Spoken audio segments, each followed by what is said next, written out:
Alright guys, we're going to be covering the WODs for the week of January 12th to January 17th. On Monday what we have is front squats for our strength. You can see the rep ranges here, so pick your appropriate level that you're going to be doing for that day. We have one workout that we're going to be doing that we did in the past, so July 21st. This one's pretty tough. Couple rules for this one. No rack, so you have to do everything from the ground. You got to clean it up to the position for your front squats, for your shoulder overhead, and your thrusters. You're only at one bar, so you'll see the movements here. There is a lot of them, and the row to finish. And we are starting with the heaviest and then going down to the lightest with just the bar at the end. Can't focus enough on or harp enough on the fact that you have to scale appropriately for this. If you're hitting singles for anything but maybe the deadlifts, then it's too heavy. So make sure that deadlifts are okay if you really need to and really want to push yourself. It's only 10 reps for that, but I don't want you struggling and trying your max weight for that. So all those movements, all barbell stuff, and then finishing off with that 500-meter sprint at the end. On Tuesday, for the advanced and intermediate people, we're going to be maxing out your either squat snatch or your hang squat snatch. And then for beginner, focusing on the hang power snatch for sets of 3 and just focusing on technique for that. Metcon, not very glorious, but you know what? This is the best type of conditioning for you guys. 3 rounds of row 500 meters and then rest 3 minutes. When the rest is built in, whenever you see that type of stuff, make sure you use it to the full extent and also make sure you push yourself to 100%. If I ever program rest, it does not mean pace anything. It's just you need the rest for a reason, otherwise it wouldn't be written that way.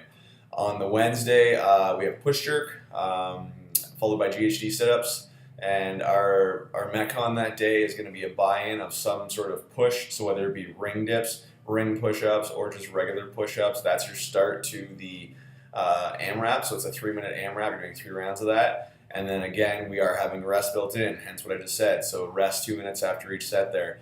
The score is going to be your total burpees after the push, whichever one you choose. There's no bands allowed whatsoever this day, so if you can't do ring dips to the full range of motion, you're not doing that. If you can't do ring push-ups full range of motion, again, you're going to push-ups. If you need the band substitute for the push-ups, that's different. You can use that around your hips. That's the only type of band you're allowed to use, so nothing on the ring dips.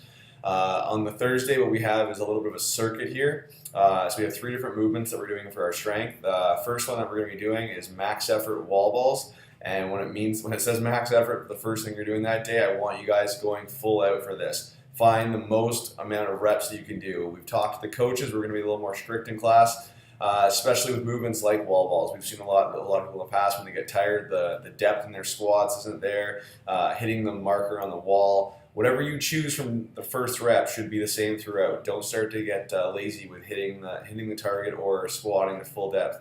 Remember to use that bounce out of the bottom for the wall balls and keeping your chest upright. Ryan covered that in one of the videos a couple weeks ago. Still applies for this. On set 2 and 3, don't slack on that either. It is max effort for 3 full reps, or sets, sorry. A2 for that is GHD hip extensions, and A3 we have either L-sit holds on one of the apparatuses or plank holds for a beginner. Your Metcon that day is dumbbell front squats. I put heavy. I'm not going to give you guys a specific load. You guys determine what you think is the right load that you're going to be using for that with that amount of reps. And kettlebell swings, the only difference there being that the fundamentals are going to be doing Russian kettlebell swings because it is a lot of reps. Because it is those 2 movements combined and only those 2 in the couplet, I want you guys to pick a weight that when you're doing the 15, the 12, and the 9, that you're not dropping your chest down. It's going to be a lot on the posterior chain, making sure that when you're holding the dumbbells, your elbows are straight up, you're not getting sloppy and dipping forward at all. If you can't do it like that, the coach is going to sub something else in for you. So make sure that you have proper form and don't go too heavy for that. It needs to be heavy or else it'll go too fast, but there's a fine line there. On Friday, overhead squats for advanced and intermediate. Finding a max for advanced, so really prep your nervous system for that. A lot of shoulder mobility stuff, we'll cover that in class. And then back squats for our beginners. In the Metcon, what we're going to be doing is 21-15-9 of overhead squats and chest to bar pull-ups, or for the intermediate, just pull-ups. And then what we have for the beginners is back squats. I wrote an asterisk here of choose the weight that you can get barely 21 unbroken reps in. If you're easily hitting 21 back squat properly, the weight's too light. If you're hitting 5 and you have to stop, it's probably too heavy because then you're going to be going way too long. Pull-ups or ring rows for that one. Try to stay away from the banded pull-ups with tons of kipping.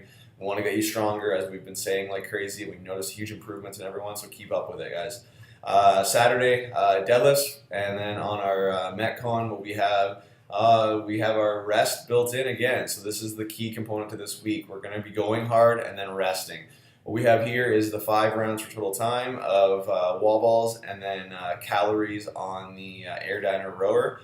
I've kind of changed it up there for the advanced intermediate and then compared to the beginner.